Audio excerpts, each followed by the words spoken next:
ସମ୍ବଲପୁର ସହରର କୁଲଥକାନି ନାଗରିକ କମିଟି ପକ୍ଷରୁ କୁଲଥକାନି କମ୍ୟୁନିଟି ସେଣ୍ଟରଠାରେ ସହାୟତା ସଂଗ୍ରାମୀ ତଥା ଭାଷା ଆନ୍ଦୋଳନର ପୁରୋଧା ଚନ୍ଦ୍ରଶେଖର ବେହେରାଙ୍କ 153ତମ ଜନ୍ମ ଜୟନ୍ତୀ ପାଳନ କରାଯାଇଥିଲା।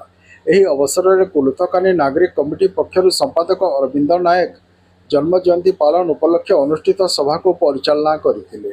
ଏଥିରେ ବରିଷ୍ଠ ସାମ୍ବାଦିକ ରାଧେଶ୍ୟାମ ପଣ୍ଡା ମୁଖ୍ୟ ଅତିଥି ଭାବେ ଯୋଗଦାନ କରି ସ୍ୱର୍ଗତ ଚନ୍ଦ୍ରଶେଖର ବେହେରାଙ୍କ ସ୍ୱାଧୀନତା ସଂଗ୍ରାମ ଜୀବନର ବିଭିନ୍ନ ସ୍ମୃତି ଉପରେ ଆଲୋକପାତ କରିବା ସହ ସମ୍ବଲପୁର ପ୍ରତି ଥିବା ସ୍ୱର୍ଗତ ବେହେରାଙ୍କ ଅତୁଳନୀୟ ଅବଦାନ ନେଇ ସ୍ମୃତିଚାରଣ କରିଥିଲେ। କାର୍ଯ୍ୟକ୍ରମରେ କୁଲଥକାନି ନାଗରିକ କମିଟି ପକ୍ଷରୁ ସଭାପତି ରାଜେନ୍ଦ୍ର ପଟ୍ଟାଙ୍କ ସମେତ ନାଗରିକ କମିଟିର ବରିଷ୍ଠ ସଭ୍ୟ କାର୍ତ୍ତିକେଶ୍ୱର ମେହେର, ଉଦିତ ଚନ୍ଦ୍ର ପାଟଜୋଶୀ ପ୍ରମୁଖ ମଞ୍ଚାସୀନ ରହିଥିଲେ।